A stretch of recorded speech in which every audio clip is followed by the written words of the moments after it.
नमस्कार दोस्तों, विकास BPSC classes में आप सभी का स्वागत है। तो दोस्तों, आज हम डिस्कस करने वाले हैं भौतिकी विज्ञान के 60 महत्वपूर्ण प्रश्नों के बारे में, जिसे टेस्ट सीरीज के माध्यम से कराया गया था। तो चलिए आज हम शुरू करते हैं प्रश्न संख्या 1 से। शक्ति का मात्रक है हर्ट्ज, वोल्ट, वाट, न्यूटन। तो दिए गए जो विकल्प हैं उनमें शक्ति का सही मात्रक है सी यानी कि वाट। प्रश्न संख्या 2 है बल का मात्रक है। विकल्प है फैराड, फर्मी, न्यूटन, डाइन। तो चूंकि प्रश्न को ध्यान से पढ़ें, बल का मात्रक है। यहाँ पे प्रश्न में यह नहीं पूछा जा रहा है कि बल का एसआई मात्रक या बल का एमकेएस मात्रक। यहाँ पद्धति की चर्चा नहीं की गई है।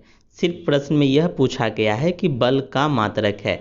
तो बल का मात्रक न्यूटन भी है और डाइन भी है। हम सभी जानते हैं कि बल का जो एसआई मात्रक होता है वह न्यूटन होता है और बल का जो सीजीएस में मात्रक होता है वह डाइन होता है। और 1 न्यूटन बराबर 10⁻5 डाइन भी होता है। तो इसलिए प्रश्न संख्या 2 का विकल्प सी और डी दोनों ही बल का मात्रक है। तो हमारा सही विकल्प जो हो जाएगा वह ई हो जाएगा, इनमें से एक से अधिक।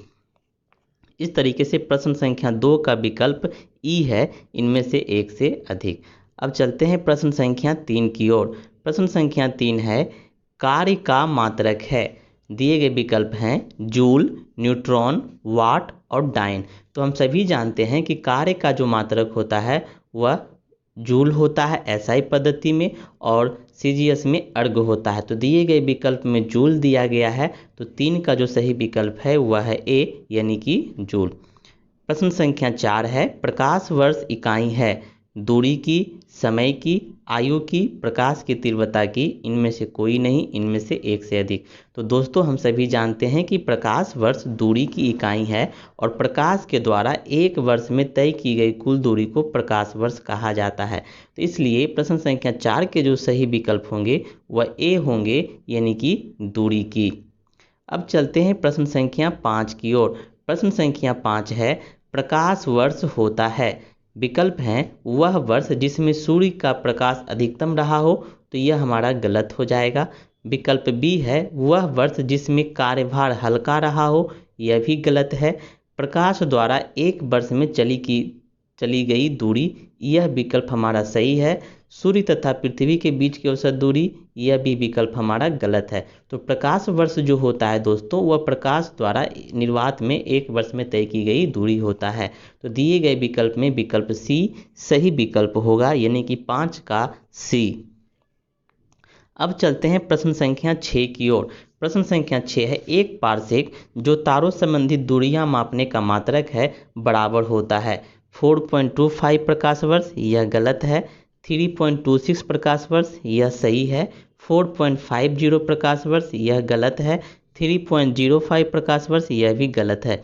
तो दिए गए विकल्प में विकल्प बी हमारा सही है यानी कि 3.26 प्रकाश वर्ष। अब चलते हैं प्रश्न संख्या 7 की ओर। प्रश्न संख्या 7 है पारसेक मात्रक होता है। तो विकल्प है दूरी का सही, समय का गलत, प्रकाश की चमक का यह भी गलत है, और चुंबकीय बल की यह भी गलत है। तो पारसेक जो होता है दोस्तों, वह दूरी मापने की सबसे बड़ी इकाई होती है। तो इस प्रकार से प्रश्न संख्या 7 का जो सही विकल्प होंगे वह ए होगा यानी कि दूरी की। प्रश्न संख्या 8 पे देखते हैं एम्पियर मापने की इकाई है। वोल्टेज की, तो यह गलत है। विद्युत धारा की, यह सही है। प्रतिरोध की गलत है। पावर की गलत है। यानी कि एम्पियर से जो है वह विद्युत धारा का मापन किया जाता है, यानी कि विद्युत धारा का मात्रक एम्पियर होता है। तो दिए गए विकल्प में बी सही होगा, विद्युत धारा। प्रश्न संख्या 9 निम्नलिखित में एसआई यूनिट में कौन सही सुमेलित नहीं है। दोस्तों, नीचे विकल्प दिए गए हैं और उनमें पूछ रहे हैं कि एसआई यूनिट में कौन सुमेलित नहीं है। पहला विकल्प है कार्य जूल। तो हम सभी जानते हैं कार्य का एसआई मात्रक जूल होता है, तो यह हमारा सही है। बल न्यूटन, बल का भी एसआई मात्रक न्यूटन होता है, तो यह विकल्प हमारा सही है। द्रव्यमान केजी, द्रव्यमान का भी एसआई मात्रक केजी होता है, यह भी विकल्प हमारा सही है। दाब डायन, यह विकल्प हमारा जो है सुमेलित नहीं है। क्योंकि दाब का एसआई मात्रक पास्कल होता है। तो 9 में पूछ क्या रहा है कि सुमेलित नहीं है, तो इसलिए हमारा डी विकल्प जो है वह सुमेलित नहीं है, इसलिए प्रश्न संख्या 9 का सही विकल्प हमारे होंगे डी। प्रश्न संख्या 10 है, एक हॉर्स पावर कितने वाट होते हैं, यानी कि 1 एचपी में कितने वाट होते हैं। तो हम सभी जानते हैं कि 1 एचपी में 746 वाट होते हैं, यानी प्रश्न संख्या 10 का जो सही विकल्प है वह है सी। अब चलते हैं दोस्तों प्रश्न संख्या 11 की ओर। प्रश्न संख्या 11 है कि जूल ऊर्जा से उसी तरह संबंधित है जैसे पास्कल। तो जूल ऊर्जा से संबंधित है, यानी कि जूल का एसआई मात्रक ऊर्जा है, तो पास्कल किसका एसआई मात्रक है, तो पास्कल जो है वह दाब का एसआई मात्रक है। तो प्रश्न संख्या 11 का जो सही विकल्प होंगे वह बी होंगे। अब देखते हैं प्रश्न संख्या 12, निम्नलिखित में से कौन सी ऊष्मा की इकाई नहीं है। तो कैलोरी यह एक ऊष्मा की इकाई है, किलो कैलोरी यह भी एक ऊष्मा की इकाई है, किलो जूल यह भी ऊष्मा का इकाई है, लेकिन वाट जो है दोस्तों वह ऊष्मा की इकाई नहीं है, बल्कि शक्ति यानी कि पावर का इकाई है। तो इसलिए प्रश्न में पूछे जा रहे हैं कि ऊष्मा की इकाई नहीं है, तो वाट जो हमारा है वह ऊष्मा की इकाई नहीं है, इसलिए प्रश्न संख्या 12 का जो सही विकल्प होंगे वह डी होंगे। अब देखते हैं प्रश्न संख्या 13 को। प्रश्न संख्या 13 है, ऊष्मा की इकाई निम्नलिखित में से कौन नहीं है। तो विकल्प है सेंटीग्रेड। तो सेंटीग्रेड जो है वह ऊष्मा की इकाई नहीं है, यानी कि यह जो है वह ताप का इकाई है सेंटीग्रेड में, यानी कि ताप का सीजीएस पद्धति में इकाई सेंटीग्रेड होता है। यानी कि प्रश्न संख्या 13 का जो विकल्प ए है वह ऊष्मा की इकाई नहीं है। बाकी विकल्प की बात करें तो कैलोरी ऊष्मा की इकाई है, अर्घ ऊष्मा की इकाई है और जूल भी ऊष्मा की इकाई है। प्रश्न संख्या 14 को देखते हैं। पास्कल इकाई है आर्द्रता की, दाब की, वर्षा की, तापमान की, इनमें से कोई नहीं, इनमें से एक से अधिक। तो दोस्तों हम इसके पहले भी डिस्कस कर चुके हैं कि पास्कल जो है वह दाब की इकाई है। तो प्रश्न संख्या 14 का जो सही विकल्प है वह है बी, यानी कि दाब। अब देखते हैं प्रश्न संख्या 15, पारिस्थितिकी दाब की इकाई है। तो दोस्तों हम सभी जानते हैं कि पारिस्थितिकी दाब जो होते हैं उनके इकाई बार कहलाते हैं, यानी प्रश्न संख्या 15 का सही विकल्प है ए, यानी कि बार। दोस्तों अब देखते हैं प्रश्न संख्या 16 को। प्रश्न संख्या 16 है, निम्नलिखित सूची 1 और सूची 1 में भौतिक राशियां एवं सूची 2 में मात्रक दिए गए हैं, उन्हें आपस में मिलान करें। तो आइए इसे मिलान करते हैं। त्वरण है तो त्वरण का मात्रक हमारा हो गया मीटर प्रति सेकेंड स्क्वायर। बल है तो बल का हमारा मात्रक क्या हो गया, न्यूटन, यानी कि 4 और 3। कार्य है, कार्य का मात्रक हो गया हमारा जूल, यानी कि 1, और आवेग है, आवेग का मात्रक हो गया न्यूटन सेकेंड, यानी कि 2। तो 4, 3, 1, 2 जो हमारा विकल्प होगा वह सही होगा। तो दिए गए विकल्प में विकल्प डी में 4, 3, 1, 2 है। तो इस तरीके से प्रश्न संख्या 16 का जो सही विकल्प है वह है डी, यानी कि 4, 3, 1, 2। अब देखते हैं प्रश्न संख्या 17 को। प्रश्न संख्या 17 है, निम्नलिखित में विकल्पों में कौन से विकल्पों की भौतिक राशि के मात्रक समान होते हैं। तो कार्य और ऊर्जा, कार्य का भी मात्रक जूल होता है और ऊर्जा का भी मात्रक जूल कहलाते हैं। तो यह विकल्प हमारा सही है, दोनों के मात्रक समान है। ताप और ऊर्जा यह दोनों के मात्रक अलग अलग होते हैं, ताप के मात्रक केल्विन होते हैं और ऊर्जा का जूल होते हैं। तो यह हमारा सही सुमेलित नहीं है। चाल और वेग, चाल और वेग के भी मात्रक क्या होते हैं, समान होते हैं, यानी कि चाल के भी मात्रक मीटर प्रति सेकेंड होते हैं और वेग के भी मात्रक मीटर प्रति सेकेंड होते हैं। बल और दाब, बल का मात्रक और दाब का मात्रक अलग अलग होते हैं, बल का मात्रक न्यूटन होता है और दाब का मात्रक पास्कल होता है। तो इस प्रकार से हमने देखा कि प्रश्न विकल्प ए और विकल्प सी हमारा जो है उनके भौतिक राशि के मात्रक समान है। तो इस प्रकार हमारा विकल्प ई सही हो जाएगा, इनमें से एक से अधिक, यानी प्रश्न संख्या 17 का सही विकल्प है ई। प्रश्न संख्या 18 है, सूर्य तथा पृथ्वी के बीच की औसत दूरी को मापी जाती है। तो दोस्तों सूर्य तथा पृथ्वी के बीच की औसत दूरी एस्ट्रोनॉमिकल यूनिट से मापी जाती है। प्रश्न संख्या 19 है, निम्नलिखित में से कौन दूरी का मात्रक नहीं है। तो प्रकाश वर्ष दूरी का मात्रक है, किलोमीटर दूरी का मात्रक है, सेंटीग्रेड दोस्तों दूरी का मात्रक नहीं है, यह ताप यानी कि टेम्परेचर का मात्रक है, पारसेक दूरी का मात्रक है। तो दिए गए विकल्प में सेंटीग्रेड यानी विकल्प सी जो है वह दूरी का मात्रक नहीं है, इसलिए प्रश्न संख्या 19 का सही विकल्प सी होंगे। अब प्रश्न संख्या 20 की ओर चलते हैं। निम्नलिखित में से किस भौतिक राशि की मात्रक नहीं होते? यह प्रश्न बीपीएससी 2019 में पूछे गए हैं पिछले बार यानी कि 65वीं बीपीएससी में। तो विकृति जो है उनकी कोई मात्रक और बीमा नहीं होती है, यानी प्रश्न संख्या 20 के सही विकल्प हैं बी। अब चलते हैं दोस्तों प्रश्न संख्या 21 की ओर। प्रश्न संख्या 21 है, निम्नलिखित में कौन विकल्प दूरी से संबंधित नहीं है? यह दो बिंदुओं के बीच मार्ग की लंबाई होती है, तो दोस्तों यह सही है। यह एक अदिश राशि है, तो दोस्तों गलत है, दूरी एक अदिश राशि है। इसका एसआई मात्रक मीटर प्रति सेकेंड होता है, यह भी गलत है दोस्तों, दूरी का जो मात्रक होता है वह सिर्फ मीटर होता है। दूरी सदैव धनात्मक होता है, यह भी सही है। यानी कि हमारा कथन विकल्प बी और विकल्प सी ये दोनों जो है संबंधित नहीं है, इसलिए हमारा सही विकल्प हो जाएंगे विकल्प ई, यानी कि इनमें से एक से अधिक। अब चलते हैं दोस्तों प्रश्न संख्या 22 की ओर। प्रश्न संख्या 22 है, निम्नलिखित में से कौन सा विकल्प विस्थापन से संबंधित नहीं है? विकल्प है हमारे, यह दो बिंदुओं के बीच न्यूनतम मार्ग की लंबाई होती है, बिल्कुल सही है। यह एक सदिश राशि है, यह भी सही है। इसका एसआई मात्रक किलोमीटर होता है, दोस्तों यह गलत है। विस्थापन का एसआई मात्रक मीटर होता है, न कि किलोमीटर। तो याद रखिएगा विस्थापन का एसआई मात्रक मीटर होता है, और यह शून्य भी हो सकता है, यह भी सही है। यानी कि प्रश्न संख्या 22 का जो सही विकल्प होंगे वह होंगे विकल्प सी, यानी कि इसका एसआई मात्रक किलोमीटर नहीं होता है। नेक्स्ट प्रश्न संख्या 23 में देखते हैं, प्रति एकांक समय में किसी निश्चित दिशा में तय की गई दूरी कहलाती है। तो दोस्तों प्रति एकांक समय में किसी निश्चित दिशा में तय की गई दूरी वेग कहलाती है। इस प्रकार से 23 का विकल्प बी सही है। प्रश्न संख्या 24 है, निम्नलिखित कथन में से कौन सा विकल्प चाल से संबंधित नहीं है? चाल एक उत्पन्न भौतिक राशि है। जी हाँ दोस्तों, चाल एक उत्पन्न भौतिक राशि या इसी को व्युत्पन्न भौतिक राशि भी कहा जाता है।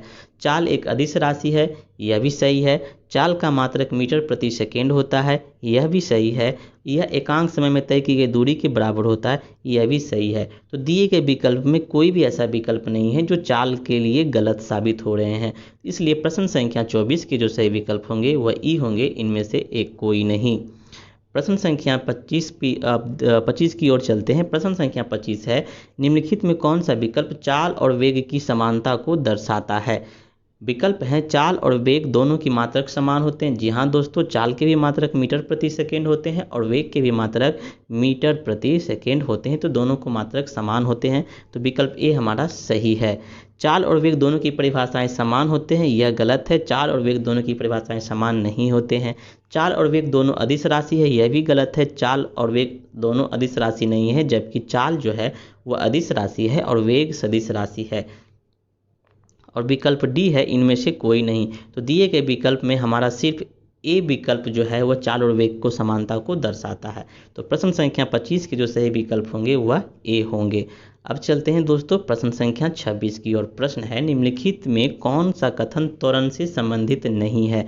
यह विस्थापन में परिवर्तन के दर के बराबर होता है, तो गलत है दोस्तों। त्वरण जो होता है वह विस्थापन नहीं बल्कि वेग में परिवर्तन के दर के बराबर होता है, तो यह हमारा गलत है। यह धनात्मक ऋणात्मक दोनों होता है। तो त्वरण जो होता है दोस्तों वो धनात्मक भी होता है और ऋणात्मक भी होता है, और हम सभी जानते हैं कि ऋणात्मक त्वरण को मंदन भी कहा जाता है। यह एक सदिश राशि है, तो दोस्तों त्वरण एक सदिश राशि है, इसका मात्रक मीटर प्रति सेकेंड स्क्वायर होता है, तो यह भी कथन सही है। तो दिए गए विकल्प में विकल्प ए जो हमारा है वह त्वरण से संबंधित नहीं है, तो प्रश्न संख्या 26 के जो सही विकल्प होंगे वह ए होंगे। प्रश्न संख्या 27 है, निम्नलिखित में कौन सा विरामावस्था को दर्शाता है? दौड़ता हुआ घोड़ा, तो यह तो विरामावस्था को गति की अवस्था को दर्शा रहा है। चलती हुई घड़ी की सुई, यह भी गति की अवस्था में है। सड़क के किनारे लगे हुए पेड़ पौधे, यह जो हमारा है विरामावस्था में है। और टेबल पर रखी किताब, यह भी विरामावस्था में। तो सी और डी जो है विकल्प वह विरामावस्था को दर्शा रहे हैं। तो प्रश्न संख्या 27 के जो सही विकल्प हैं वह है ई, यानी कि इनमें से एक से अधिक। दोस्तों अब चलते हैं प्रश्न संख्या 28 की ओर। प्रश्न संख्या 28 है, निम्नलिखित कथनों पर विचार करें और पता करें कि कौन सा कथन सही है। कथन है सदिशों में परिमाण और दिशा दोनों होते हैं, तो यह कथन सही है दोस्तों। सदिश में परिमाण और दिशा दोनों होते हैं। और कथन 2 है, अदिशों में सिर्फ दिशा होते हैं, परिमाण नहीं होते हैं, तो यह कथन दोस्तों गलत होते हैं। अदिशों में सिर्फ परिमाण होते हैं जबकि दिशा नहीं होते। यहाँ पे उलट फेर करके लिख दिए गए हैं। तो हमारा इस प्रकार से विकल्प केवल ए सही होंगे, यानी कि सदिशों में परिमाण और दिशा दोनों होते हैं। अब चलते हैं दोस्तों प्रश्न संख्या 29 की ओर। निम्नलिखित कथनों पर विचार करें और पता करें कि कौन सा कथन सही है। न्यूटन के गति के प्रथम नियम से बल का सूत्र प्राप्त होता है, तो यह कथन दोस्तों हमारा गलत है। न्यूटन के गति के प्रथम नियम से बल का परिभाषा प्राप्त होता है। दूसरा कथन है न्यूटन के गति के दूसरे नियम से बल की परिभाषा प्राप्त होते हैं, तो यह भी गलत है। हम सभी जानते हैं कि फर्स्ट से हमारा बल का डिफिनेशन प्राप्त होता है और सेकेंड से बल का व्यंजक यानी कि सूत्र प्राप्त होता है। तो इस प्रकार प्रश्न संख्या 29 को देखा जाए तो हमारे दोनों कथन जो है वह गलत है, कोई सही नहीं है। इसलिए सही विकल्प होंगे ना तो 1 ना तो 2। दोस्तों अब चलते हैं प्रश्न संख्या 30 की ओर। प्रश्न संख्या 30 है, निम्नलिखित में कौन सी राशि सदिश नहीं है। तो विस्थापन हमारा दोस्तों सदिश राशि है, बल भी सदिश राशि है, त्वरण भी सदिश राशि है, लेकिन आयतन सदिश राशि नहीं है, यह एक अदिश राशि है। तो प्रश्न संख्या 30 के सही विकल्प होंगे डी, यानी कि आयतन।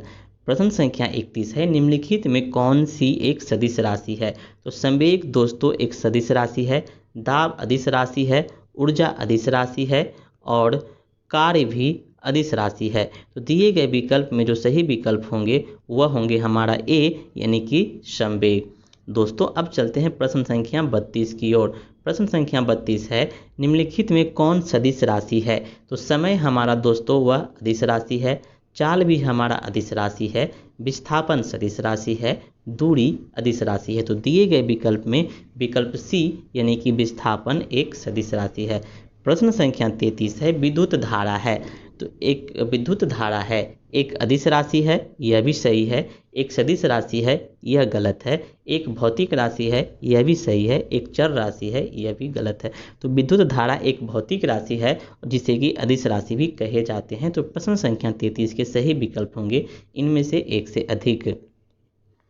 दोस्तों अब देखते हैं प्रश्न संख्या 34 को। प्रश्न संख्या 34 है, निम्नलिखित में इस जोड़ी में सिर्फ सदिश राशियां विद्यमान है, अर्थात हमें वैसे जोड़ी चुनना है जिनमें सिर्फ और सिर्फ सदिश राशियां हो। तो प्रश्न विकल्प जो ए हमारा है कार्य और ऊर्जा।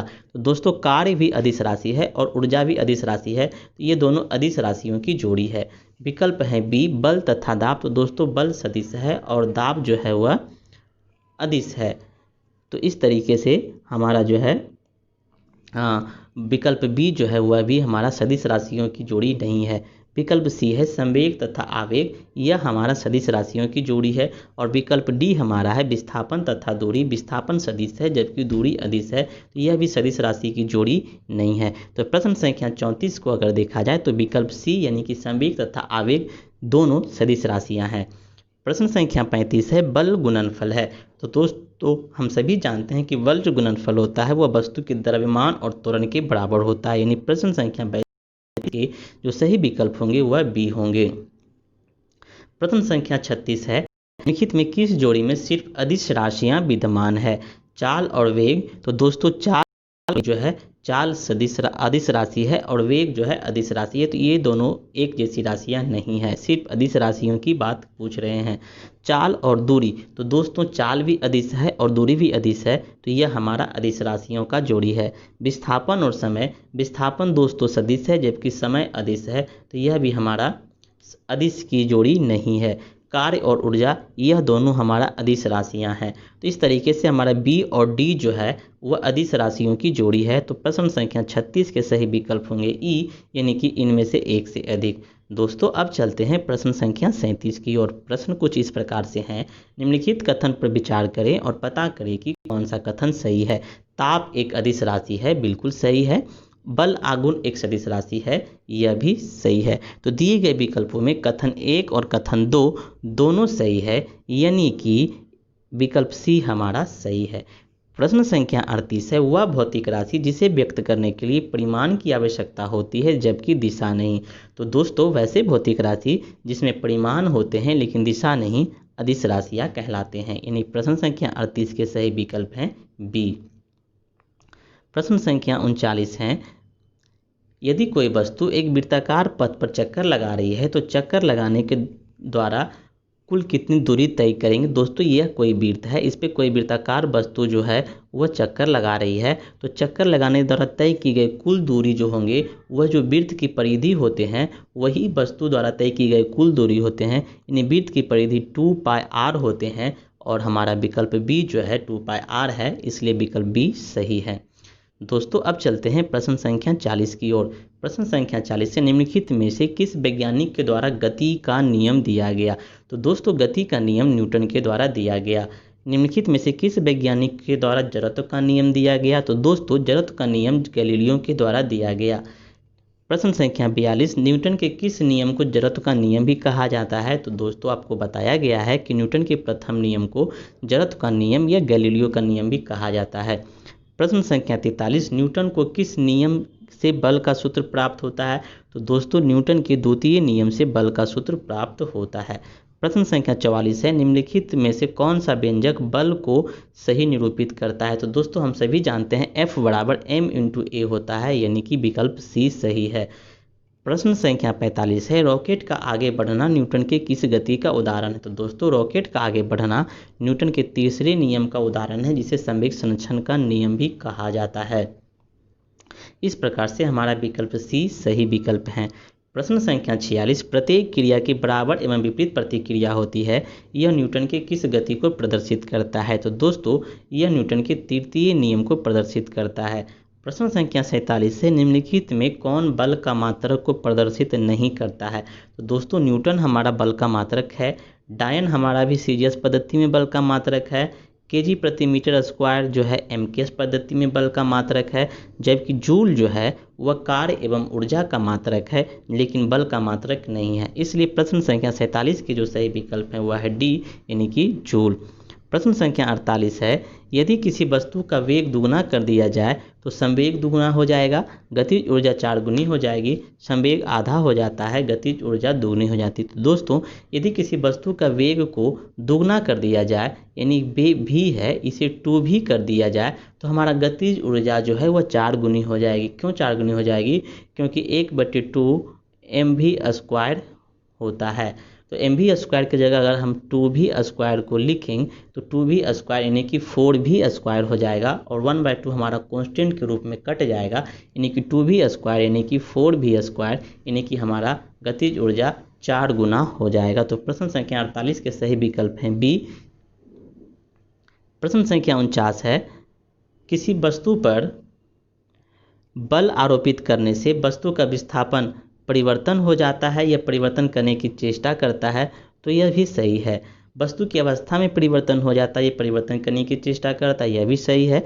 दिशा में परिवर्तन हो जाता है या परिवर्तन करने की चेष्टा करता है, यह भी सही है। यानी कि उपयुक्त दिए गए सभी कथन सही हैं। अब चलते हैं दोस्तों प्रश्न संख्या 50 की ओर। प्रश्न संख्या 50 है कि 10.6 kg द्रव्यमान वाली वस्तु पर कितना बल आरोपित किया जाए कि वस्तु में 5 मीटर प्रति सेकंड स्क्वायर का त्वरण उत्पन्न हो।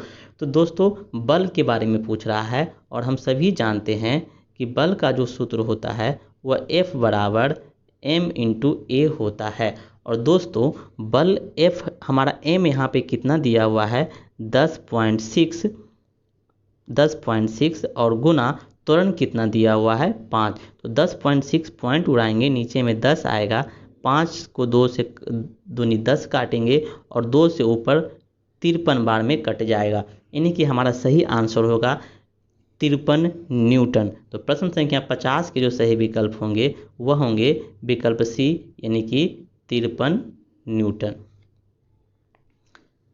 53 न्यूटन। अब प्रश्न संख्या 51 है, प्रकृति में पाए जाने वाले सबसे प्रबल बल हैं। तो दोस्तों प्रकृति में पाए जाने वाले सबसे प्रबल बल हैं प्रबल नाभिकीय बल।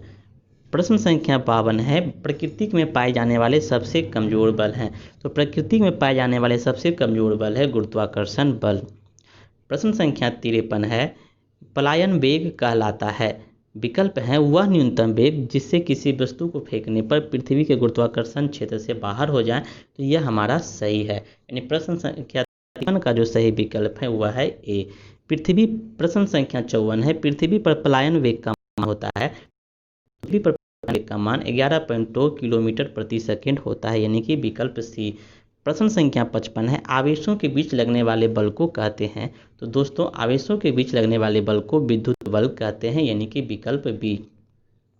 अब चलते हैं प्रश्न संख्या 56 की ओर।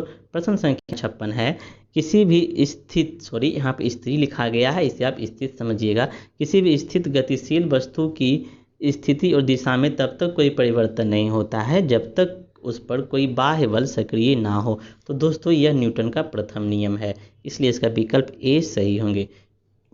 प्रश्न संख्या 57, न्यूटन के गति के तीसरे नियम के अनुसार क्रिया तथा प्रतिक्रिया संबंध होने चाहिए। तो दोस्तों न्यूटन के गति का जो तीसरा नियम है उस पर क्रिया एवं प्रतिक्रिया भिन्न भिन्न वस्तुओं पर लगे होने चाहिए, ये सही है। प्रश्न संख्या 58, जल में तैरना न्यूटन के किस गति के उदाहरण है? तृतीय नियम है। प्रश्न संख्या 59 है, पदार्थ के संवेग और वेग के से भौतिक राशि प्राप्त की जाती है। तो दोस्तों हम सभी जानते हैं कि पदार्थ का संवेग यानी P बराबर होता है m/v। और क्या पूछ रहे हैं कि वेग के अनुपात मतलब बटे, यानी कि वेग कट जाएगा और हमारा बचेगा सिर्फ क्या m, यानी कि द्रव्यमान। तो प्रश्न संख्या 59 के जो सही विकल्प होंगे वह सी होंगे, यानी कि द्रव्यमान। प्रश्न संख्या 60 है, रॉकेट की कार्यप्रणाली किस सिद्धांत पर कार्य करता है? तो दोस्तों हमारा रॉकेट की जो कार्यप्रणाली है वह समवेग संरक्षण सिद्धांत पर कार्य करता है। प्रश्न संख्या 61 है, सड़क पर चलने की अपेक्षा बर्फ पर चलना कठिन होता है क्योंकि? दोस्तों बर्फ में जो सड़क की अपेक्षा घर्षण कम होते हैं, इसलिए बर्फ में फिसलन महसूस होती है और लोग फिसलने लगते हैं। प्रश्न संख्या 61 के सही विकल्प होंगे सी। तो दोस्तों ये था हमारा प्रश्न संख्या 1 से लेकर प्रश्न संख्या 61 तक के सारे प्रश्नों का डिस्कशन, जो कि टेस्ट सीरीज के माध्यम में पूछे गए थे। तो दोस्तों आप यह वीडियो को देखें, एक से अधिक बार देखते रहें और बार बार इस वीडियो को देख करके प्रश्नों का रिवीजन करते रहें और अपने दोस्तों तथा साथियों के पास इसे शेयर करते रहें और दोस्तों को इसकी जानकारी देते रहें। और यदि आपको यह क्वेश्चन के नोट्स और पैटर्न समझ में आया हो तो आप हमारे चैनल को सब्सक्राइब कीजिएगा और हमारे वीडियो को लाइक्स भी कीजिएगा। और यदि किसी प्रकार की त्रुटि हो तो आप कमेंट के माध्यम से हमें सुझाव जरूर दीजिएगा, ताकि हम अगले बार से इसे और बेहतर रूप से आपके सामने ला सकें। तो दोस्तों फिर मिलते हैं अगले वीडियो में, तब तक के लिए धन्यवाद।